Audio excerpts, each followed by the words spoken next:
40 minute, আর 40 minute কথা বলে ফেলছি, আর 30 থেকে 40 মিনিট আপনাদের সামনে একটু কথা বলতে চাই। শুনবেন তো ইনশাআল্লাহ? আসেন তো ইনশাআল্লাহ? চলেন তাহলে আমরা সমস্বরে একযোগে আমরা বিতাড়িত শয়তান থেকে আশ্রয় প্রার্থনা করে আমরা কোরআনুল কারীমের মধ্যে প্রবেশ করব। একটা জবানও বন্ধ থাকবে না, কাছে দূরে ঘরে বাড়িতে যেখানে মাইকের শব্দ যাচ্ছে সকলে আমার সাথে একসাথে পড়েন, আউযু বিল্লাহি মিনাশ শাইতানির রাজীম, বিসমিল্লাহির রাহমানির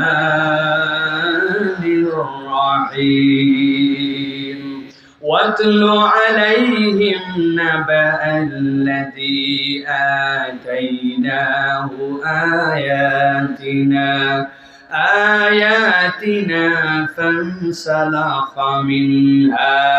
فانسلخ منها فأتبعه الشيطان فكان من الغاوين। আমার আল্লাহ রাব্বুল আলামিন আমার প্রিয় নবী মুহাম্মদুর রাসূলুল্লাহ সাল্লাল্লাহু আলাইহি সাল্লামকে বলছেন, ও আমার হাবিব, আপনার প্রতি আমি এখন যে ওহী দিচ্ছি, আপনার প্রতি দায়িত্ব হলো আপনি এই ওহীটা আপনার উম্মতের কাছে তেলাওয়াত করে শোনান, তাদের কাছে আপনি এটা তেলাওয়াত করে জানায় দেন। মুফাসসিরে কেরাম ব্যাখ্যা করছেন, আল্লাহ কোরআনে অনেক জায়গাতে নবীকে বলেছেন কুল, হে নবী আপনি বলুন। অনেক জায়গায় নবীজিকে বলা হয়েছে মানুষের কাছে বার্তা পৌঁছায় দেওয়ার জন্য, কিন্তু রব্বুল আমিন এই জায়গাতে কেন ওয়াতলু বললেন, আপনি তেলাওয়াত করলেন কেন বললেন? মুফাসসিররা ব্যাখ্যা করছেন, ইব্রাহিম আলাইহিস সালাম আর ইসমাঈল আলাইহিস সালাম মিলে যখন খানায় কাবা নির্মাণ করলেন, খানায় কাবা নির্মাণ করার পরে ইব্রাহিম আলাইহিস সালাম আল্লাহর কাছে দোয়া করলেন, وَإِذْ يَرْفَعُ إِبْرَاهِيمُ الْقَوَاعِدَ مِنَ الْبَيْتِ وَإِسْمَاعِيلُ رَبَّنَا تَقَبَّلْ مِنَّا إِنَّكَ أَنْتَ السَّمِيعُ الْعَلِيمُ।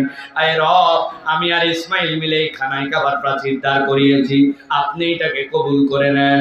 মুফাসসিররা বলছেন আল্লাহর কাছে এইটুকু বলেছেন, কিন্তু আল্লাহ রাব্বুল আমিন ইব্রাহিম আলাইহিস সালামের অন্তরে এমন নিয়ামত ঠেলে দিলেন, ওইটার কারণে ইব্রাহিম আলাইহিস সালাম এমন একটা দোয়া করলেন, আল্লাহর ঘর টিকে থাকবে এমনি এমনি নয়, আল্লাহর ঘর টিকে থাকার জন্য আল্লাহ একটা পদ্ধতি দান করলেন। আল্লাহ নবী ইব্রাহিম আলাইহিস সালাম আল্লাহর কাছে দোয়া করলেন, রব্বানা ওয়াবাস ফীহিম রাসূলাম মিনহুম ইয়াতলু আলাইহিম আয়াতিক। আয় আল্লাহ, আমি আপনার কাছে দোয়া করি আমার উম্মতের মধ্যে থেকে, আমার সন্তানদের মধ্যে থেকে এমন নবী আপনি সেখানে প্রেরণ করেন যেই নবীর কমসে কম 4টা গুণ হবে, ইয়াতলু আলাইহিম আয়াতিকা ওয়া ইউযাক্কিহিম ওয়া ইউআল্লিমুহুমুল কিতাব ওয়াল হিকমা। 1 নম্বর, আপনার আয়াতগুলা তাদের কাছে তেলাওয়াত করবে। আল্লাহর নবী সাল্লাল্লাহু আলাইহি সাল্লাম বলছেন, আমার উম্মত জেনে রাখো, আমি মুহাম্মদ মুস্তাফা সাল্লাল্লাহু আলাইহি সাল্লাম দুনিয়াতে এসেছি অনেক অনেক হাজার বছর আগে আমার পিতা ইব্রাহিম আলাইহিস সালাম দোয়া করেছিলেন। আল্লাহ ইব্রাহিম আলাইহিস সালামের দোয়ার বদৌলতে দুনিয়ার বুকে আমাকে পয়গম্বর হিসাবে প্রেরণ করেছেন। আমি ইব্রাহিম আলাইহিস সালামের দোয়ার ফসল। সুবহানাল্লাহ। আমাদের মধ্যে অনেকের আছে চিন্তা করি এই লোকের জন্য দোয়া করলে কি হবে, এই দোয়াটা আমি করব কি করব না। আল্লাহ আপনার চিন্তার মধ্যে যত বড়ত্ব রাখে তত বড় দোয়াটা আপনি করে দেন। আজকে আপনার দোয়া হয়তো কবুল হয় নাই, আপনি দেখে যেতে পারেন নাই, কিন্তু আল্লাহ আপনার দোয়া কবুল করে আপনার 50 প্রজন্ম পরেও এমন হয়তো নিয়ামত দিবে, আপনি কিয়ামতের ময়দানে জান্নাতে যেয়ে বুঝতে পারবেন যে আপনার দোয়ার ফজলে আল্লাহ এই নিয়ামতটা বান্দাকে দিয়েছিল। এই জন্য দোয়া করতে হিংসা করা যাবে না। আপনার কাছে যতটুকু সুযোগ থাকবে অপরের জন্য দোয়া করবেন। আল্লাহ রাব্বুল আমিন নবীকে বলছেন, গভীর মনোযোগ দেন, ওয়াতলু আলাইহিম, ও আমার হাবিব আপনি তাদের কাছে এই ঘটনাটা বলেন, নাবা আল্লাযী আতাইনাহু আয়াতিনা, আমি আল্লাহর পক্ষ থেকে তাদের কাছে আমার আয়াত দিয়েছিলাম। হযরত আব্দুল্লাহ ইবনে মাসউদ বলছেন, আল্লাহ রাব্বুল আমিন কোন ব্যক্তির কথা নবীকে এখানে বলতে বলেছেন জানো নাকি? তিনি বলছেন মুসা আলাইহিস সালামের কওমে এক লোক ছিল, লোকের নাম ছিল বালাম ইবনে আবার। আল্লাহ নবীকে ওই লোকের কথা বলতে বলা হয়েছে। হযরত আব্দুল্লাহ ইবনে আমর বলছেন না, এখানে উমাইয়া ইবনে আবি সালতের কথা বলতে বলতে বলা হয়েছে। ইমাম ইবনে কাসির রাহমাতুল্লাহি আলাইহি বলছেন, লোকের কথা যাকেই বলতে বলা হোক, কিন্তু আল্লাহ এই জায়গাতে এমন 4টা দোষের কথা বলেছেন, যেই 4টার কথা কিয়ামত পর্যন্ত যেই মানুষের জীবনে লেগে যাবে, আল্লাহ মূলত তাদের দীক্ষা দেওয়ার জন্য আল্লাহ রাব্বুল আলামিন এই কথা উল্লেখ করেছে। হযরত আব্দুল্লাহ ইবনে মাসউদ বলছেন, হযরত মুসা আলাইহিস সালামের সময় একজন লোক ছিল, যার নাম ছিল বালআম ইবনে আবার। এই লোকটার কোয়ালিটি ছিল, সে যখনই আল্লাহর কাছে যা দোয়া করত সাথে সাথে তার দোয়া কবুল হয়ে যেত। আল্লাহু আকবার। মুস্তাজাবুদ দাওয়া। আমাদের কওমের মধ্যে, উম্মতে মুহাম্মাদের মধ্যেও আল্লাহ নবী বলেছেন এরকম অনেক মুস্তাজাবুদ দাওয়া আছে। ইমাম আহমদ ইবনে হাম্বল নিজে একটা ঘটনা বর্ণনা করেছেন। ইমাম আহমদ ইবনে হাম্বল বলেছেন, আমি হাদিস সংগ্রহ করার জন্য মিশরে গেলাম। যাওয়ার পরে এমন শীতের রাত, এশার নামাজ পড়ে আমি যেই না মসজিদের বারান্দায় অপেক্ষা করছি, আজকে তো হাদিসটা আমি নিতে পারি নাই, আগামীকালকে হাদিসটা সংগ্রহ করে তারপরে যাব। শীতের রাত্রে কনকনা শীত, চিন্তা করছেন মসজিদে কোন রকম রাতটা পার করে দেব। মসজিদের মধ্যে বসে আছেন, বসে বসে সকলের নামাজ পড়া যখন শেষ, মসজিদের মুয়াজ্জিন যখন দরজা লাগাইছে, লাগানোর সময় এসে বলতেছে, ও মুসাফির, এই মসজিদে মুসাফিরদের রাত্রে থাকার ব্যবস্থা নাই, আপনাকে মসজিদ থেকে বের হতে হবে। সে চিনে নাই যে এটা ইমাম ইবনে আহমদ ইবনে হাম্বল, দুনিয়ার শ্রেষ্ঠতম মুহাদ্দিসদের একজন। সে চিনতে না পেরে তাকে যেই না বের করে দিয়েছে। ইমাম আহমদ ইবনে হাম্বল দেখেছেন সামনে তাকায় একটা রুটির দোকান দেখা যায়, যেখানে একটু আগুন জ্বলতেছে। আমি যাই তো অন্তত পক্ষে শীতের দিনে আগুনের তাপে আশপাশটা গরম থাকবে, ওইখানে যে একটু অপেক্ষা করি, রাতটা তো কোনো রকম পার করতে হবে। যেই না তিনি ওই দোকানে গেছেন, যাওয়ার পরে চুপচাপ বসে আছেন, তাকায় তাকায় দেখতেছেন রুটি বানাচ্ছে, বেলতেছে, সেঁকতেছে, পরিবেশন করছে একটা তরুণ যুবক। কিন্তু লক্ষ্য করে দেখেছেন ঘন্টাখানিক তার দিকে তাকায়া, যতক্ষণ ওই যুবক কাজ করে মুখ কোনো সময় বন্ধ থাকে না, মুখটা শুধু বিড় বিড় বিড় বিড় বিড় বিড় করতে থাকে। অনেকক্ষণ দেখার পরে ওই যুবকও খেয়াল করছে একজন মুসাফির খাবারের অর্ডার করে না, কিন্তু বসে আছে। জিজ্ঞাসা করছে, ওহে মুসাফির, কোথা থেকে এসেছেন, কেনই ভাই এখানে বসে আছেন? বলেছেন, আমি এসেছি অনেক দূর থেকে ভাই, মসজিদে থাকতে চেয়েছিলাম, থাকার ব্যবস্থা নাই, তোমার ওই উষ্ণতায় একটু রাতটা পার করতে চাই, সকালবেলা আবার আমার কাছে আমি বেরিয়ে যাব। এই কথার হতে হতে একটু মহব্বত তৈরি হয়েছে।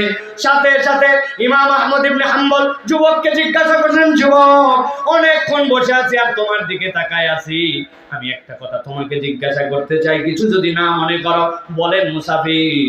বলে, আমি আসার পর থেকে দেখেছি রুটির খামির তুমি বানাও, রুটিটাও তুমি বেলো, রুটিটাও তুমি সেঁকো, আবার যখন কাস্টমার আসে তার কাছে পরিবেশনও করো, কিন্তু সব সময় তোমার মুখ বন্ধ থাকে না, মুখটা বিড়বিড় করে কি জানি বলতেই থাকো। তুমি কি হাফেজ নাকি কি পড়ো তুমি? বলে, না না মুসাফির, আমি হাফেজ নই, তবে আমি একটা আমল করি, যতক্ষণ আমি থাকি অন্যের সাথে কথা বলতে না হয়, আমি সব সময় কেবল পড়তেই থাকি আস্তাগফিরুল্লাহাল আযীম আল্লাযী আতুবু ইলাইহি লা হাওলা ওয়ালা কুওয়াতা ইল্লা বিল্লাহ। সাথে সাথে যুবক বলতেছে, মুসাফির জানেন আমি যে এই কথাটা বলি সবসময়, এটাতে আমার কি লাভ হয়? বলে, আমি কেমনে জানবো ভাই, জীবনের প্রথম তোমার সাথে দেখা, কেমনে জানবো? বলে, মুসাফির শুনেন, আমি যে আমলটা করি সব সময়, এই আমল করার দ্বারা রব্বুল আমিন আমাকে এমন একটা ইজ্জত দিয়েছেন, আমি আল্লাহর কাছে কোনো বিষয়ে যদি প্রার্থনা করি, কোনো বিষয়ে যদি আল্লাহর কাছে দোয়া করি, আল্লাহর কাছে দোয়া করতে দেরি, কবুল হতে এক মুহূর্ত দেরি হয় না। তবে মুসাফির, একটু বাড়াবাড়ি করে ফেলছি, একটু বেশি বলে ফেলছি, একটা বিষয় তবে একটু ভিন্ন। কি বিষয়? বলে, তবে এতদিন পর্যন্ত যা দোয়া করেছি সব কবুল, কেবল আমার একটা দোয়া এখন পর্যন্ত কবুল হয় না। সব কবুল, একটা কবুল না? বিরাট ব্যাপার তো, কি কবুল না? বলে, আমার বাড়িতে একজন বৃদ্ধা মা আছেন, ওই মায়ের সেবা যত্ন আমাকে করতে হয়, খাওয়াতে হয়, ঔষধ দিতে হয়, ঘর থেকে বের করতে হয়, ঘরে দিয়ে আসতে হয়, এই জন্য আমি দূরের পথ সফর করতে পারি না। কিন্তু আমার মনের মধ্যে আল্লাহর কাছে বিরাট একটা দাবি দিয়ে রাখছে, আল্লাহ, তোমার যুগ শ্রেষ্ঠ একজন মুহাদ্দিস আছেন যিনি মদিনায় থাকেন, তোমার হাদিসে নববীর খেদমত করেন, আল্লাহ জীবনে একবার অন্তত পক্ষে ইমাম ইবনে আহমদ ইবনে হাম্বলকে আমাকে দেখা করায়। ও মুসাফির শোনো রে ভাই, সব দোয়া কবুল হয়েছে বলছি, কিন্তু একটা দোয়া আমার কবুল হয় না। এই কথা শোনার সাথে সাথে আহমদ ইবনে হাম্বল দাঁড়ায় গেছেন, লাফ দিয়ে আল্লাহু আকবার বলে বলছেন, যুবক তোমার কথার ব্যাপারে আমার কিছু সন্দেহ মানুষ মাত্র হয়, কিন্তু এখন আর কোনো সন্দেহ নাই যে তোমার সব দোয়াই কবুল হয়। যুবক বলে, কেমনে আপনি বুঝলেন? বলে, শোনো, তুমি এতদিন পর্যন্ত যা দোয়া করছো সব কবুল, আর আল্লাহর কাছে বলেছো, আল্লাহ একবার মদিনায় নিয়ে আমাকে আহমদ ইবনে হাম্বলকে দেখায়ো, কিন্তু আল্লাহ তোমাকে এত পছন্দ করেন, এমন কবুল করেছেন এই শীতের রাত্রে আল্লাহ তোমার দোয়া কবুল করে আহমদ ইবনে হাম্বলকে তোমার রুটির দোকানে হাজির করছে। মুস্তাজাবুদ দাওয়া, দোয়া করলেই কবুল হয়। কত কথা বলি, কত গল্প মারি, আজে বাজে কথা বলি, সুযোগ পাইলে ফালতু আলাপ করি, গান শুনি, কিন্তু মুখ দিয়ে আস্তাগফিরুল্লাহল আযীম আল্লাযী আতুবু ইলাইহি। মেশিন চালাচ্ছি, কাজ করতেছি, আয়রন করতেছি, বাড়ির থেকে বেরিয়ে গেছি, ফিরতেছি, যেদিকে আপনার চিন্তা থাক, জবটা যদি আপনার মুখের মধ্যে এই তাসবিহগুলা থাকে, আল্লাহর কাছে বান্দাটা জাকিরিন হিসাবে লেখা হয়। আর আল্লাহর বান্দা এরপরে দোয়া করে, দোয়া করার সাথে সাথে বান্দার দোয়া কবুল হয়। হযরত আব্দুল্লাহ ইবনে মাসউদ বলতেছেন, মুসা আলাইহিস সালামের কওমে এরকম একজন লোক ছিল, দোয়া করলেই কবুল হয়। মুসা আলাইহিস সালাম আসার পরে লোকজন আসলো তার কাছে, এসে বলতেছে, আমাদের কওমের মধ্যে একজন লোক আসছে, ঝামেলা তৈরি করতেছে, লোকের নাম মুসা, বালাম তুমি ওর বিপক্ষে বদদোয়া করো, এই ঝামেলা আমরা রাখতে চাই না সমাজে। উনি বলতেছেন, তোমরা যে লোকের কথা বললা আর যে কোয়ালিটির কথা বললো, হলেও হতে পারে নবী, আমি তার বিপক্ষে দোয়া করতে পারবো না। সাথে সাথে লোকজন বলছে, বালাম তুমি মনে করছো আমাদের স্বার্থে তোমার কাছে আসি? জি না, আমরা তোমার স্বার্থে আসছি। কি স্বার্থ আমার? বলে, তোমার দোয়া কবুল হলে বলেই না আমরা তোমার কাছে আছি, হাদিয়া তোহফা দেই মিয়া। আর তোমার একই বনের মধ্যে যদি দুইটা বাঘ হয়, মুসারও যদি দোয়া কবুল হয়, সে যদি পয়গম্বর হয়, তোমার কাছে কেউ আসবে নাকি? আর তোমার ভালোর জন্য বলতে বদদোয়া করো। টোপ গিলে নিছে, নেওয়ার পরে দোয়া করে দিছে আল্লাহর কাছে, আল্লাহ মুসা এবং তার কওমকে তুমি ধ্বংস করে দাও। সাথে সাথে আল্লাহর উপরে ইলহাম করে দিয়েছেন তার অন্তরের মধ্যে, বালাম নিজের মর্যাদা নিজে নষ্ট করে ফেললি, দুনিয়ায় যতদিন বেঁচে থাকবি আর কখনো তোর কোনো দোয়া কবুল করা হবে না। নবীকে আল্লাহর উপরে বলছেন, গভীর মনোযোগ খেয়াল করে শুনেন, ওয়াতলু আলাইহিম নাবা আল্লাযী আতাইনাহু আয়াতিনা ফানসালাকা মিনহা ফাআতবাহু আশ-শাইতানু ফাকানা মিনাল গাওয়িন।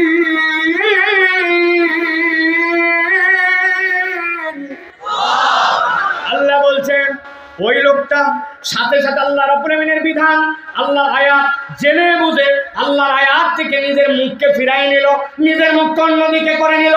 জিজ্ঞাসা করব, ও আল্লাহর আয়াতকে জেনে অস্বীকার করলো না না জেনে? কথা বলেন, আল্লাহর দয়া সে চিন্ত না? বুঝেন নাই? ভালো করে একটু উদাহরণ দেই। ফানসালাকা মানে কি? আল্লাহর আয়াত থেকে আপনি কিভাবে সরে গেলেন, আল্লাহর নিদর্শন থেকে সরে গেলেন। আপনি ঈদের সময় বাড়িতে যাচ্ছেন, বাসের মধ্যে উঠছেন, উঠার পরে এমন ভিড়ের ভিড় বাসের মধ্যে, রড ধরে দাঁড়ায় আছেন, ডাইনে নড়া যায় না, বামে নড়া যায় না, পিছনে নড়া যায় না, এমনকি অনেক সময় কোমর চুলকানোও যায় না, আছে কি না? আসরের ওয়াক্ত হয়ে গেছে, চিন্তা করতেছে না, হারে একটু যদি বাস দাঁড়াতো, একটু যদি ওযু করতে পারতাম, একটু যদি সিজদা দেওয়ার জায়গা পেতাম, আসরের নামাজ পড়তাম, কিন্তু নড়ারই সুযোগ নাই। এই করতে করতে করতে করতে আপনার আসরের ওয়াক্ত পার হয়ে গেছে। বুঝে সুঝে উত্তর দিবেন, আপনি যে আসরের নামাজটা বাদ দিলেন, এইটা কি আপনি ইচ্ছায় না অনিচ্ছায়? অনিচ্ছা। আমার ইচ্ছা ছিল কিন্তু আমি পারি নাই। আর একটা ছেলে, আসরের আজান হয়েছে মসজিদে, উনি চায়ের স্টলে বসে আড্ডা মারে, মোবাইলে ডানে ঠেলে, বামে ঠেলে, উপরে ঠেলে, নিচে ঠেলে, বন্ধুর সাথে আড্ডাবাজি করে। একামতের শব্দ অনেক সময় মসজিদ থেকে চায়ের স্টলে শোনা যায়। ওই ছেলে তারপরেও নামাজে যায় না। এবার বুঝে থাকলে বলেন তো, এই যে নামাজটা বাদ দিল, ও কি ইচ্ছা করে নাকি অনিচ্ছা? হ্যাঁ, ভালো করে বোঝেন, আয়াতের তাফসীর বোঝানোর জন্য বলতেছি। আল্লাহ বলছেন ফানসালাকা মিনহা, আয়াত সে চিনে আল্লাহর আয়াত থেকে দূরে চলে গেছে। এখন বুঝে থাকলে বলেন তো, আল্লাহর নিদর্শন, আল্লাহর হুকুম জানার পরেও, বুঝার পরেও আমাদের সমাজ থেকেও মুখ ফিরায় নাই, এরকম মুসলমান আছে কিনা? আপনারা যদি সাহস দেন তাহলে একটা প্রশ্ন উত্তর আপনাদের কাছে দিব, বুঝেন কিন্তু। পাকিস্তানের এক ছেলে তার ওস্তাদের সামনে বসা, ওস্তাদ জিজ্ঞাসা করছে, বাবা অনেকদিন পড়ালাম, সব সময় আমারে প্রশ্ন করিস, আজকে আমি তোর কাছে একটা প্রশ্ন করব, উত্তর দিতে হবে বাপ। বলছে বলেন ওস্তাদজি। বলছে বলো তো, দুনিয়াতে কারা কারা নামাজ পড়ে না? ছেলে বলছে ওস্তাদ, আমি আমার ক্ষুদ্র জ্ঞানে দেখছি 3 ধরনের লোক নামাজ পড়ে না। কয় ধরন? এক ধরনের লোক যারা দুনিয়ার বুকে পাগল অথবা অজ্ঞান। বলেন কে? 2 নম্বর কে বা? বলছে 2 নম্বর দুনিয়ার বুকে নামাজ পড়ে না যে ব্যক্তি মৃত, মরা মানুষ নামাজ পড়ে না, তার নামাজ পড়া লাগে, ঠিক কি না? 3 নম্বরে কে? বলে ওস্তাদ 3 নম্বরে দুনিয়ার বুকে যে অমুসলমান, সে নামাজ পড়ে না। আমি গবেষণা করে দেখছি, মৃত, অমুসলমান, পাগল অথবা অজ্ঞান, এই 3 শ্রেণীর লোক কেবল নামাজ পড়ে না। আপনাদের কাছে মুখস্থ আছে কিনা জানার জন্য জিজ্ঞাসা করব, নামাজ পড়ে না কয় শ্রেণীর লোক?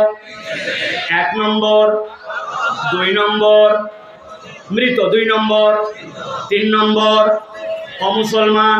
এবার আপনাদের কাছে জিজ্ঞাসা করতে চাই, উত্তর দিতে হবে। একটা জবান বন্ধ থাকবে না, ডানে বামে, দাঁড়ানো বসা, ঘরে বাইরে। বলেন তো, আপনি আমি কি পাগল নাকি অজ্ঞান? আপনি আমি কি দুনিয়ার বুকে মৃত? আপনি আমি কি দুনিয়ার বুকে যারা আছে মুসলমান? যান বাড়ি চলে যান, আমার কোনো দায় নাই। আপনি নিজেই বলছেন আপনি পাগল না, আপনি মৃত না, আপনি অমুসলমান না। এখন যদি নামাজ না পড়েন এই 3-এর কোনো একটার মধ্যে, ঠিক না? বুঝে খান, ভালো করে খেয়াল করেন। আল্লাহ রাব্বুল আমিন বলছেন, নবী জানান ওই লোকটা কি করলো? ফানসালাকা মিনহা, আল্লাহর আয়াত থেকে নিজের মুখ ফিরায় নিল। আল্লাহ বলছেন এবার 2 নম্বর সে আরেকটা অপরাধের মধ্যে নিমজ্জিত হয়ে গেল। আল্লাহ বলছেন ফাতবাউ শাইতানু ফাকানা মিনাল গাওয়িন। আল্লাহ রাব্বুল আমিন বলছেন, যেই না আল্লাহর আয়াত থেকে কেউ মুখ ফিরায় নাই, সাথে সাথে শয়তান তার অনুগামী হয়ে যায়। কথাটার মানে বোঝেন নাই? বোঝেন নাই? ভালো করে খেয়াল করেন। আপনি আপনার সন্তানকে, আমাদের সন্তানকে আমরা বকা দেই, এই শয়তানি করবি না, বলেন না ভাই? মানে কি? যেই কাজটা করতেছে ওইটা খারাপ কাজ, বাজে কাজ, শয়তানি কাজ, আপনি বলছেন শয়তানি করবি না, বলে কি না? কিন্তু আল্লাহ বলছেন কেউ যদি আল্লাহর বিধান থেকে মুখ ফিরায় নেয়, সে তখন আর শয়তানি কাজ করে না। ফাআতবাহু শাইতান, তখন শয়তানি তার অনুগামী হয়ে যায়। ফাকানা মিনাল গাওয়িন, যখন শয়তান কার অনুগামী হয়, আল্লাহ বলছেন পথভ্রষ্ট হওয়া ছাড়া উপায় নাই। তাহলে এই আয়াতের মধ্যে আল্লাহ রাব্বুল আমিন কয়টা অপরাধের কথা বলেছেন? 2টা। কয়টা? জোরে বলেন, মধ্যে কয়টা? আপনারা তো কি রে ভাই, কাছে আছেন তো, কয়টা? 2টা। এবার চলেন পরের আয়াতে, গভীর মনোযোগে খেয়াল করেন। আল্লাহ বলছেন ওয়ালাউ শিনা লারাফানাহু বিহা ওয়ালাকিন্নাহু আখলাদা ইলাল আরদি ওয়াত্তাবা হাওয়া ফামাসালুহু কামাসালিল কালবি ইন তাহমিল আলাইহি ইয়ালহাস আও তাতরুকু ইয়ালহাস যালিকা মাসালুল কওমিল্লাযীনা কাযযাবু বিআয়াতিনা।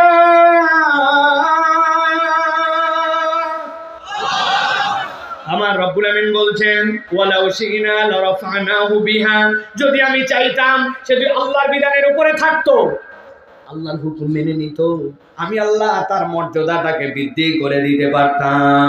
কিন্তু এই কমবক কারো 2টা অপরাধ করলো। প্রথমে অপরাধ ছিল 2টা, এখন আল্লাহ বলতেছেন আরো 2টা। তাহলে টোটাল অপরাধ কয়টা? হয় নাই? হাতগুলো রেডি করে, এরকম করে বাম হাত নামান তাড়াতাড়ি করে। টোটাল অপরাধ কয়টা?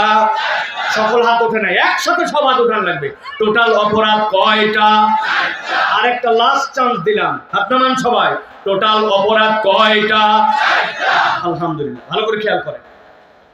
আল্লাহ রাব্বুল আমিন বলছেন 3 নম্বর অপরাধ, ওয়ালাকিন্নাহু আখলাদা ইলাল ওই বেটা নিরেট দুনিয়াদার হয়ে গেল। তার স্বভাব চরিত্রটা সব সময় দুনিয়া আর দুনিয়া বানায় ফেললো। দুনিয়া ছাড়া আর কিচ্ছু বলে না, হালাল হারাম বাজ বিচার করে না। খুলদুম শব্দের অর্থ, দুনিয়াতে এমন কতগুলা প্রাণী আছে যারা সব সময় চার পায়া, সব সময় মাটির দিকে মুখ দিয়ে থাকে। চিনেন এরকম প্রাণী? গরু, ছাগল চেনেন? অনেক সময় ছাগল উপর দিকে পাতা খাওয়ার জন্য ওঠে, কিন্তু পাতা খাওয়ার জন্য 2 পা দিয়ে উঠলেও তার সব সময় মুখটা নিচের দিকে। আল্লাহ বলছেন দুনিয়াতে এমন কতগুলা মানুষ আছে যেই মানুষগুলো আখলাদা ইলাল তারা এমন ভাবে দুনিয়াদার হয়ে গেছে, দুনিয়া ছাড়া আর কিছুই বোঝে না। উদাহরণ না দিলে বুঝবেন না। আপনি একটা দোকানদার, আপনার দোকানের মাল হালাল, কামাই হালাল, সব হালাল, কিন্তু আপনি এটাকে হারাম আর দুনিয়াদার বানান কেমনে? বলছে ভাই আপনার মতো চেনা লোক বলে কেনা দামে দিলাম। আছে না বা? আপনি আমার বনির কাস্টমার, সকাল 11টায় 50 নম্বর কাস্টমারকে বনি বলে। চেনা লোক জীবনে দেখেনি কেনা দাম বলে 500 টাকা। আছে কিনা? ও দুনিয়া ছাড়া কিচ্ছু বোঝে না, কেবল দুনিয়ার দুনিয়া। আর এই রকম হারাম অর্থবিত্তের দুনিয়াতে কতগুলা মানুষ আছে বিরাট গরম দেখা। আছে কিনা? গরম দেখা।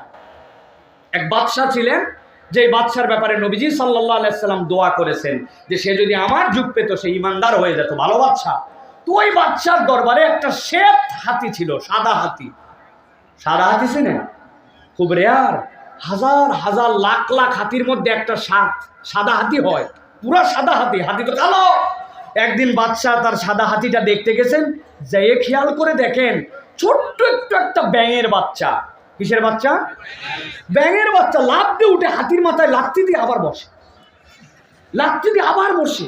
বাচ্চা তো অবাক হয়ে গেছে যে একটা ব্যাঙের বাচ্চা, এত বড় প্রাণী, হাতির মুখে লাথি দিয়ে বসে। উনি সাথে সাথে ওনার দপ্তরে যায় বসছেন। বসে প্রধানমন্ত্রীকে ডাক দিয়ে বলছেন, প্রধানমন্ত্রী দিকে আসো, আমার যে সাদা হাতি আছে দেখছি একটা ছোট্ট ব্যাঙের বাচ্চা ওর কপালের মধ্যে লাথি দেয়। এত বড় দুঃসাহস আমার এই রকম জায়গাতে একটা হাতিকে লাথি দেয়, এটা তো সাধারণ ঘটনা নয়। তোমাকে 1 মাস সময় দিলাম, এটার কারণ উদ্ঘাটন করবা, তাছাড়া তোমার ধরের থেকে কল্লা আলাদা। প্রধানমন্ত্রী বলছে, বাচ্চা নামদার, যদি ধরের থেকে কল্লা আলাদা করতে চান তো 1 মাস অপেক্ষা করার দরকার নাই, এখনই নিয়ে ফেলাম। বলছে কেন?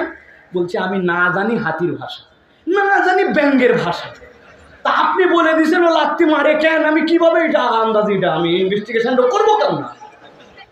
বাদশা বলছে যে শোনো, রাগ করো না, আমি অতিরিক্ত মেজাজ গরমে তোমাকে এই কথাটা বলছি, তবে ধরের থেকে কল্লা যাবে না। তবে আমার বিশ্বাস আমি যাকে প্রধানমন্ত্রী হিসাবে নিয়োগ দিছি ওইটা কাউয়া মার্কা না, ওটার মাথায় একটু বুদ্ধি আছে। অতএব তোমার অন্তত পক্ষে চিন্তা ভাবনা করে আদার্স বিষয় আশয় দেখে গবেষণা করে এটা বের করে আমাকে রিপোর্ট দিবে। যাও, সময় দেওয়া হলো। চিন্তা করছে এবার তাহলে চেষ্টা করে দেখি। প্রধানমন্ত্রী গেছে, যাই বলছে কোন জায়গায় হাতি আর কোন জায়গায় ব্যাঙ রে? যাই বলছে এই জায়গায় ব্যাঙ। ব্যাঙ কোন জায়গায় থাকে? খুঁজে দেখছে যে ব্যাঙের ছোট্ট একটা গর্ত। খেয়াল করে দেখছে গর্তটা এত ছোট যে ব্যাঙ সিধা হয়ে ঢুকে ভিতর দিয়ে আবার উল্টা হয়ে যে বের হবে উপায় নাই।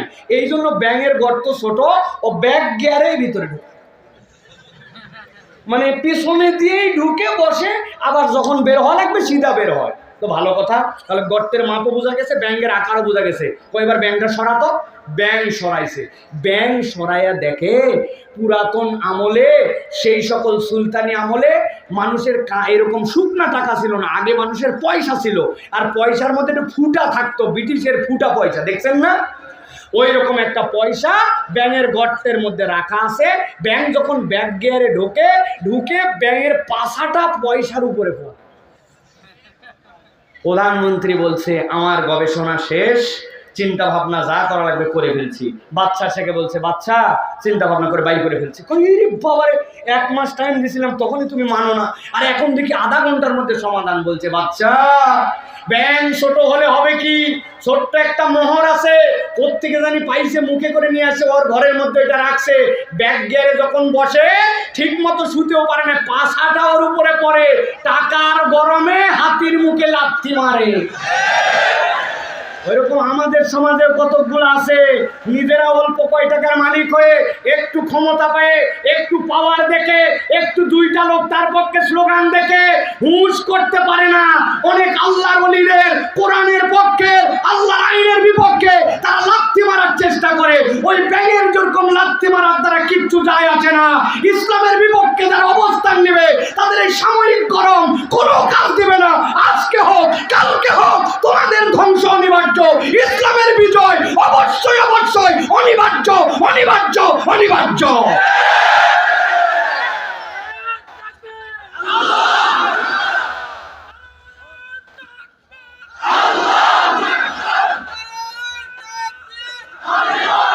ভালো করে খেয়াল করেন, আল্লাহ রাব্বুল আলামিন বলছেন অপরাধ নম্বর 3 তাহলে কি? আল্লাহ বলছেন ওয়ালাউ শি'না লারাফা'নাহু বিহা, যদি চাইতো নিজের মর্যাদা বৃদ্ধি করতে পারত, কিন্তু 3 নম্বর অপরাধ ওয়ালাকিন্নাহু আখলাদা ইলাল আরদ, সে নিরেট দুনিয়াদার হয়ে গেল, দুনিয়া ছাড়া কিছুই বোঝে না, দুনিয়ায় কেবল তার টার্গেট, হারাম হালালের বাদ বিচার করে না, দুনিয়া পাইছে দুনিয়া পাইছে দুনিয়া খাইছে, এই ধান্দায় চলে। আল্লাহ বলছেন 3 নম্বর অপরাধ এইটা, আর 4 নম্বর তার অপরাধ হচ্ছে ওয়াত্তাবা হাওয়া। গভীর মনোযোগ দাও যুবক, আল্লাহ রাব্বুল আলামিন যেন তোমার আমার কথা এখানে বলছেন। আল্লাহ বলছেন ওই লোকের নবী জানান অপরাধ 4 নম্বরটা ছিল ওয়াত্তাবা হাওয়া, সে তার মন পছন্দ জিন্দেগি গঠন করেছিল, দিল যা চাইছে তাই করে, যতটুক পর্যন্ত কোরআন তার অন্তর অনুযায়ী মানা লাগে ততদিন পর্যন্ত মানে, আর যেই পর্যন্ত তার পছন্দ হয় না সেই পর্যন্ত বাদ দেয়। এরকম মুসলমান আমাদের এলাকায় আছে কি নাই? অনেক মা বোন আমাদের কথা শুনতেছে, আমি মাঝে মাঝে বলি আমাদের অনেক মা বোন সুন্দর পর্দা করে দেখা যায়, কিন্তু যেই না বিয়ে বাড়িতে যায় তখন তার পর্দা উড়ে যায়, ঈদের দিনে তার পর্দা হাওয়া হয়ে যায়, ঠিক না?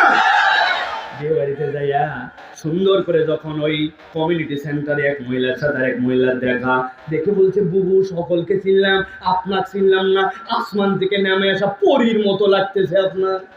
বলছে হরু ব্যাক কল, আমি তোর পাশের বাড়ির তসলিমা আপা। কই চিনবো কেমনে, সারা জীবন দেখছি বোরখায়, এখন দেখতেছি বোরখা ছাড়া। বলছে মুখের মেকআপ করছি 2000 টাকার, এখনো যদি বোরখা দেয় তো দেখবে কে? আছে কিনা? ওয়াত্তাবা হাওয়া, আপনার মন যত দূর টানে আপনি তত দূর ইসলাম পালন করেন, আপনার মন যেখানে চায় না আপনি সেখান থেকে বাদ দিয়ে দেন। ঈদের মধ্যে সেলুনের দোকানে গেছে, যাই বলছে দাড়িটা এরকম চিকন করে টান দিবি, তবে টান দিয়ে এই কোনার মধ্যে ফাঁক দিয়ে এদিক দিয়ে মিলাবি, আবার এদিক দিয়ে টান দিয়ে এদিক দিয়ে মিলাবি, নিচে বাদ দিয়ে দিবি। লোকজন বলছে বাপ রে বাপ হেভি দাড়ি রাখছিস, তো বলছে দাড়ি বলবি না, স্টাইল আছে কিনা? যেই না ঈদে শেষ, এরপর আস্তে করে শেষে দেয়। আল্লাহ নবী দাড়ি কাটতে নিষেধ করলেন, দাড়ি রাখতে বললেন, আর আপনি আপনার মন পছন্দ যখন দাড়িকে স্টাইল বানালেন, আল্লাহ বলছেন ওয়াত্তাবা হাওয়া, তার রোগ নম্বর 4 হচ্ছে তার মন যতটুকু টানে ততটুকু ইসলাম পালন করে, আর মন যখন বাদ দেয় টান দেয় তখন ইসলাম সেখান থেকে বাদ দেয়। এইরকম মুসলমান আমাদের সমাজে আছে কিনা? এই পর্যন্ত তো মাইনর, এটার আরো গভীর আলাপ আছে, বিস্তারিত আলাপ আছে। আপনার আমার সমাজে এমন মুসলমানও আছে নামাজের ইসলাম ভাল লাগে, রোজার ইসলাম ভাল লাগে, হজের ইসলামও ভাল লাগে, কিন্তু যখনই তাকে বলা হবে আসেন না ভাই আমাদের দেশটা ইসলামের পেনাল কোড অনুযায়ী আল্লাহর দেওয়া বিধান অনুযায়ী চলু, যেই লোক ব্যাংকগুলো হাওয়া করে দিল, টাকাগুলো মেরে দিল, ওই ব্যাংক লুটপাটকারীদের বিচারটা আল্লাহর আইনে হোক।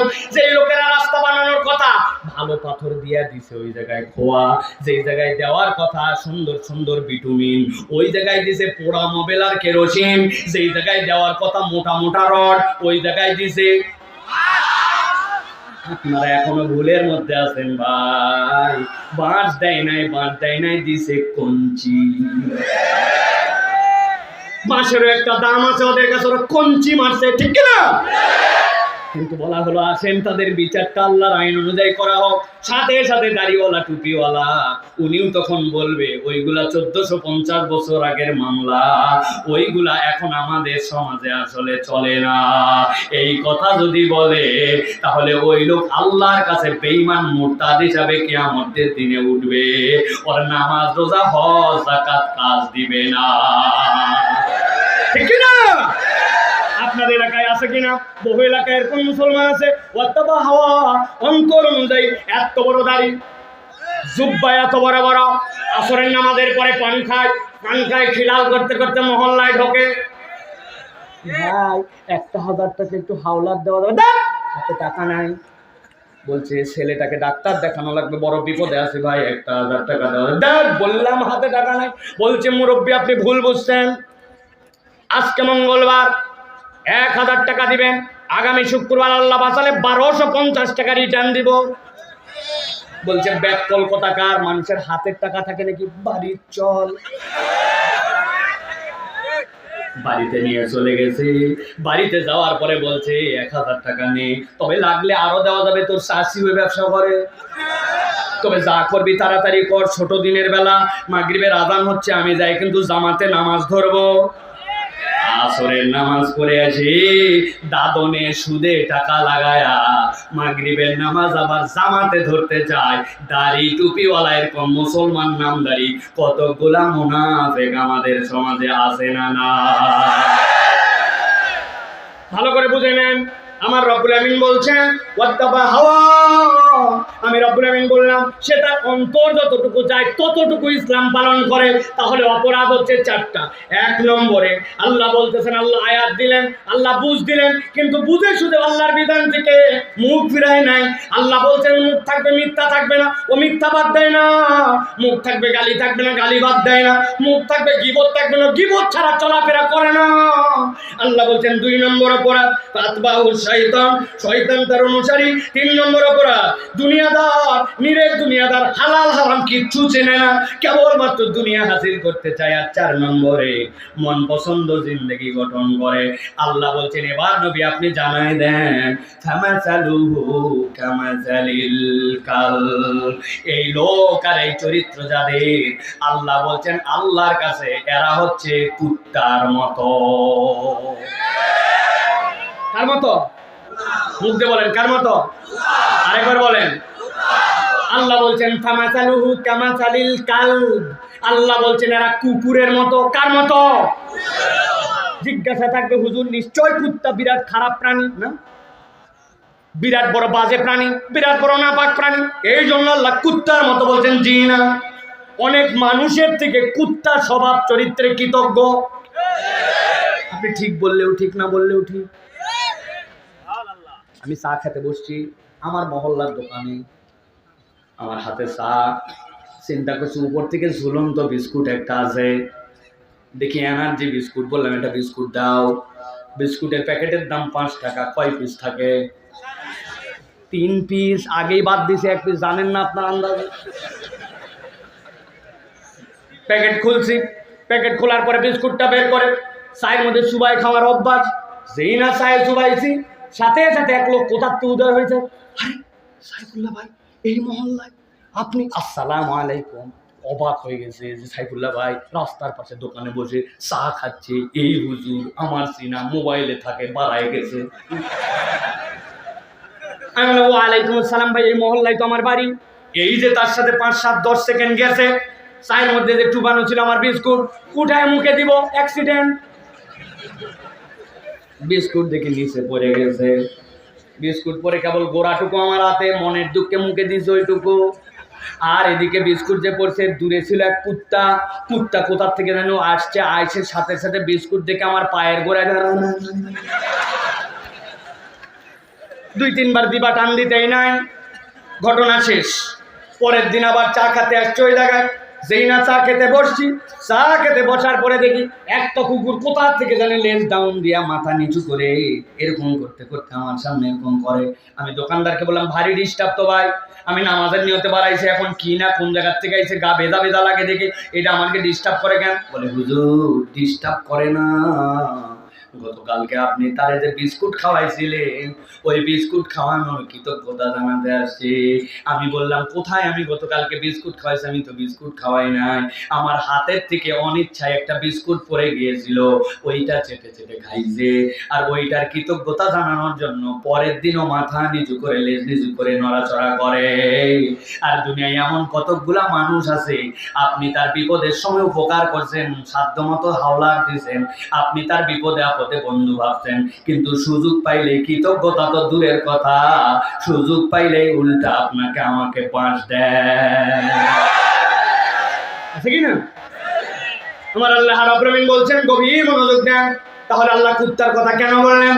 আল্লাহ বলছেন, ফামাসালুহুম কামাসালিল কালব ইন তাহমিল আলাইহি ইয়ালহাস আও তাতরুকুহু ইয়ালহাস যালিকা মাসালুল কওমিল্লাযীনা কাযযাবু বিআয়াতিনা ফাকসুসিল কসাসা লাআল্লাহুম ইয়াতাফাক্কারুন।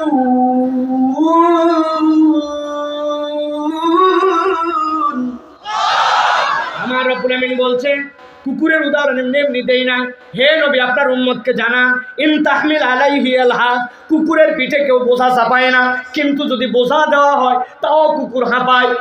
আল্লাহ বলতেছেন, আর যদি তাকে বোঝা না দেওয়া হয় তাও কুকুর হাঁপায়।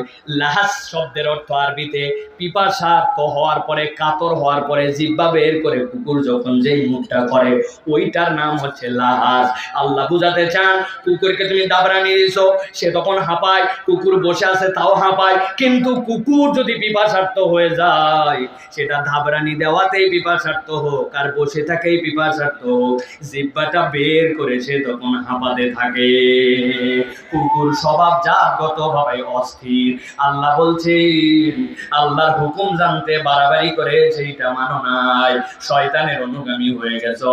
আল্লাহর হুকুম মানার ক্ষেত্রে হারাম হালাল কোনো কিছু বিবেচনা করো নাই, চিন্তা করছো কে ধরে আমাকে, তুমি নিরেট দুনিয়াদার হয়ে গেছো, আর তোমার ইচ্ছা মতো আল্লাহর বিধান পালন করেছো। আল্লাহ বলছেন, তোমার উদাহরণটা আল্লাহর কাছে কুকুরের মতো। কুকুর যেরকম পিপাসার্ত হয়ে সব সময় হাঁপাতেই থাকে, জিহ্বা বের করে থাকে, আল্লাহ দুনিয়াতেও তোমার জীবনে অস্থিরতা দিবেন, অভাব দূর হবে না, আর পরকালেও তোমার জীবনে অস্থিরতা থাকবে, তোমার অভাব দূর হবে না। ঠান্ডা মাথায় ঠিক বেশি জোরে বলার দরকার নাই, নিজেদের জীবন বিশ্লেষণ করেন, আমি সহ আপনার আমার জীবন কি এখন স্থির নাকি অস্থির? মিলান মিলান মিলান, নিজের জীবন মিলান। কি জানো নাই, সব পাওয়ার পরে কি জানো নাই, কি জানো নাই, আপনার আমার জীবনটা যেন অস্থির, ঠিক কিনা? আমি অনেক জায়গায় বলি, কোটি কোটি টাকা দামের বাড়ি, লাখ লাখ টাকা দামের খাট, রাত্রেবেলা ঘুম আসে না, ডাক্তার ঘুমের ট্যাবলেট দিয়ে বলছে বেশি খাবেন না, হার্ট ফেল করবেন। আছে কি না? এত বড় প্রতিষ্ঠানের মালিক, বাউন্ডারি ওয়ালের উপর দিয়ে একটা সাইনবোর্ডের উপর কেবল এক পোস্ট দিয়ে রাখছে, ওইটা একটু ভালো করে মুছলেই দেখবেন কালো সাইনবোর্ড বের হয়ে গেছে চকচক করে, এই প্রতিষ্ঠানটি অমুক ব্যাংকের কাছে দায়বদ্ধ।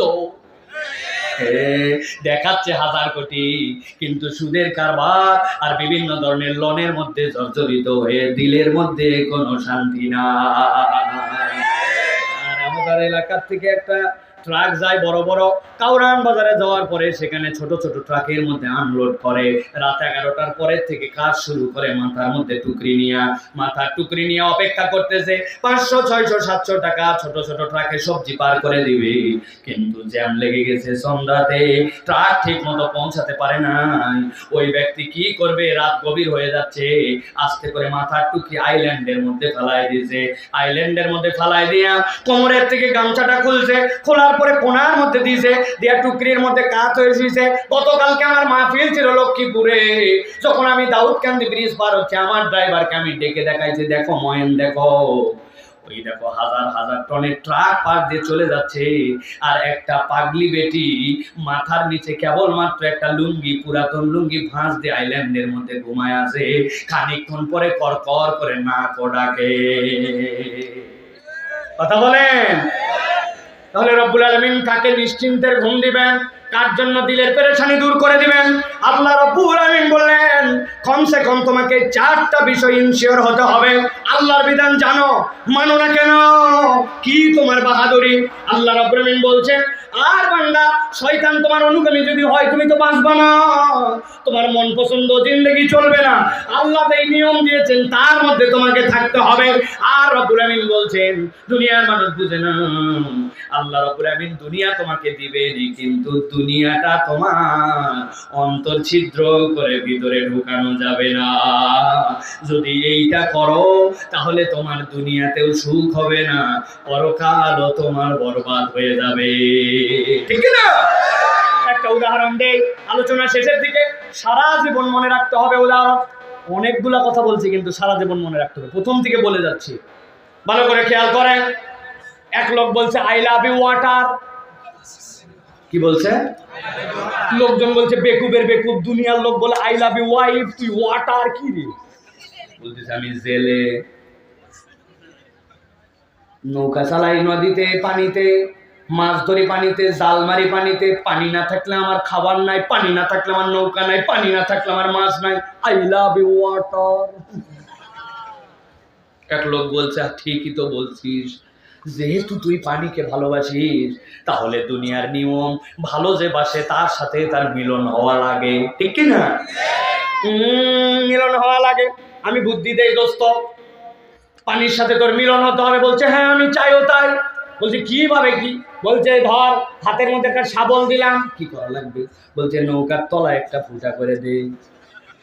পাগলা, পানিকে এত ভালোবাসে, নৌকার তলার বাইরে দিছে শাবল, গল গল করে পানি ওঠে, উনি বসে আছে পাল ধরে গোড়াতে আর বলতেছে আহা মিলন হবে পানির সাথে, আজকে তোমার আমার। বুঝে থাকলে বলেন তো ভাই, নৌকার তলা ফুটা করে দিয়া গল গল করে নৌকাতে পানি ওঠে আর পানি পছন্দ করে, সে যে বলতেছে তার মিলন হবে, আসলে মিলন হবে না ডুবন হবে। মিলন হবে না পতন হবে।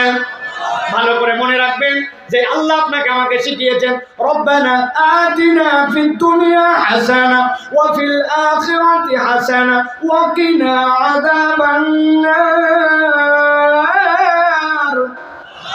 এই দুনিয়ার মানুষ, দুনিয়া তো লাগবে, আমি আল্লাহ তোকে শিখালাম। তবে মনে রাখবেন আপনার যে দিল আছে, আপনার যে অন্তর আছে, ওই অন্তরটার বাইরে আপনার ঘেরাও থাকবে একটা। আপনি যদি অন্তর ফুটা করে দেওয়ার মধ্যে দুনিয়া ঢুকান, আপনার দুনিয়াও বরবাদ, আখিরাতও বরবাদ। আমার কথা শেষের দিকে আল্লাহ রাব্বুল আমিন বলছেন ওয়াতলু আলাইহিম, মনে আছে নবী আপনি তেলাওয়াত করেন। এবার আল্লাহ বলছেন ফাকসুসিল কাসাসা লাআল্লাহুম ইয়াতাফাক্কারুন, আপনি এই ঘটনাটা বলে দেন, আশা করা যায় এই গল্প থেকে আপনার উম্মত উপকার পাবে, চিন্তা করবে। ও আমার ঢাকার মুসলমান, এত বড় মজমা, এত মানুষ এত সময় ধরে বসে আছেন, আমার ভাইরা 2 ঘন্টা ধরে দাঁড়ায় আছেন। আপনি যদি এই আয়াতের মুখাতেব আপনাকে মনে করেন লাআল্লাহুম ইয়াতাফাক্কারুন, তাহলে আজকে যে আমাকে ধীর স্থির ভাবে চিন্তা করতে হবে। সাইফুল্লাহ ভাই এত কথা বলল, কোরআন থেকে কি চিন্তার বিষয় এখানে আমার আছে? আমার জীবনটা কি আমি আমার ইচ্ছায় নাকি আল্লাহর ইচ্ছা চালাই? আমি কি নিরেট দুনিয়াদার, দুনিয়া দুনিয়া দুনিয়া করে পাগল হয়ে গেছে কিনা? আর আমি জেনে বুঝে আল্লাহর হুকুম বোঝার পরেও আমি অমান্য করতেছি কিনা? আল্লাহ বলেন আশা করা যায় আপনার উম্মত এখান থেকে শিক্ষা নিবে। ঠিক না? অতএব প্রিয় ভাইরা, আল্লাহ শেষ আয়াত আরো দীর্ঘ কথা বলেছেন। আল্লাহ বলেছেন সাআমাতাল কওমুল্লাযিনা কাযযাবু বিআয়াতিনা ওয়া আনফুসাহুম কানু ইয়াযলিমুন, তবে তাদের কাছে বলে লাভ নাই, ওরা যারা আপনার আয়াত অস্বীকার করে ওদের কাছে বলাও যা না বলাও তাই। আল্লাহ বলছেন ওরা নিজের আত্মার উপরে জুলুমকারী। আমরা যেন নিজের আত্মার উপরে জুলুম করে আমরা যেন বেঈমান মুসলমান না হই, আমরা যেন নামকাওয়াস্ত মুসলমান না হই, আমরা যেন ঈমানের উপরে বলবৎ থেকে আল্লাহর বিধানগুলা নিজের জীবনে পূর্ণভাবে পালন করতে পারি। রাজি? হাত তোলেন সকলে, রাজি? আল্লাহর জন্য হাত তোলেন, রাজি? তাহলে শপথ করেন যে আমরা যে রাজি। আমরা কি মিথ্যা বলে না মিথ্যা বাদ দিয়ে? বলেন, মিথ্যা ছেড়ে না ধরে? মুখের মধ্যে গালি দিয়ে না গালি বাদ দিয়ে? গালি দিয়ে না গালি বাদ দিয়ে? গীবত করে না গীবত বাদ দিয়া? পিছনে যারা হাত তোলেনি কি ভাই ভয় লাগে? নামাজটা কি পড়ে না ছাড়ে? বুঝে বলেন পড়ে না ছাড়ে? হ্যাঁ, শুধু জুম্মার নামাজটা পড়ে, তাই তো? আল্লাহ কবুল করুন, সোজা করেন সোজা। এবার একটা শপথ করতে চাই, এই মাদ্রাসা, যে মাদ্রাসার আজকে হাজার হাজার আপনারা মাহফিলে মানুষ আসলেন, এই মাদ্রাসাটা এলাকার জন্য বড় হোক, এটা আপনার আমার নাজাতের ওসিলা হোক, চাই? আমরা তাহলে এই মাদ্রাসার জন্য কখনো বিরোধিতাকারী হব না, বলেন আল্লাহুম্মা আমিন। হাতটা আরেকবার কষ্ট দিব, লাস্ট কষ্ট, এই শেষ। হাত টান করে সোজা করবেন। আল্লাহ আমাদের সকল হাতগুলো তুমি কবুল করে নাও। ছবি উঠাইছেন আপনারা, কত পোস্ট দেন আপনারা রে ভাই, কিন্তু মাহফিলের পোস্ট দিলে আপনাদের ইজ্জত চলে যায়। যে এতগুলা লোক, এরকম আয়োজন, আমি হাজির ছিলাম, একটা সেলফি, একটা মাঠের ছবি, একটা বক্তার ছবি, একটা মাদ্রাসার ছবি, তা দিবে না, ইজ্জত চলে যায়। হ্যাঁ, এখানে 20,000 লোক থাকে, কালকে সকালে পোস্ট গেলে তো এমনি নাস্তিকদের মাথা খারাপ যাবে যে কয় কি রে, ঠিক না? রাজি সবাই? রাজি ইনশাআল্লাহ? আল্লাহ কবুল করুক, হাত নামান। প্রিয় ভাইরা, আমাদের ছেলেরা এখন আপনাদের কাছে একটু যাবে, আর আমাদের একটা ভাই আজকে আপনাদের এখানে শাহাদা পড়ে মুসলমান হবে। যখন কেউ শাহাদাতের কালেমা পড়ে মুসলমান হয়, সাথে সাথে সে নিষ্পাপ হয়ে যায়। সে আমাদের জন্য যা দোয়া করে আল্লাহ রাব্বুল আমিন তাই কবুল করে নিতে পারেন, সুবহানাল্লাহ। এই সুযোগ সব দিন আসে না। প্রস্রাব জোরে চাপ না দিলে যায়েন না, বসেন সকলে। আর আমাদের ছেলেরা গেছে, ভিতরে গেছে, সকলে একটু পকেটে হাত লাগান ভাই। 100, 200, 500, 1000 একজন মাহরুম করা যাবে না। আপনার কাছে টাকা না থাকলে হাওলাত নেন, সকলে হাত দেন। ইউটিউবার, মাইকালা, হুজুর, স্টেজের লোক, কেউ বাদ যাবে না, সকলে শরীক হবেন ইনশাআল্লাহ। হাত দাও ভাই।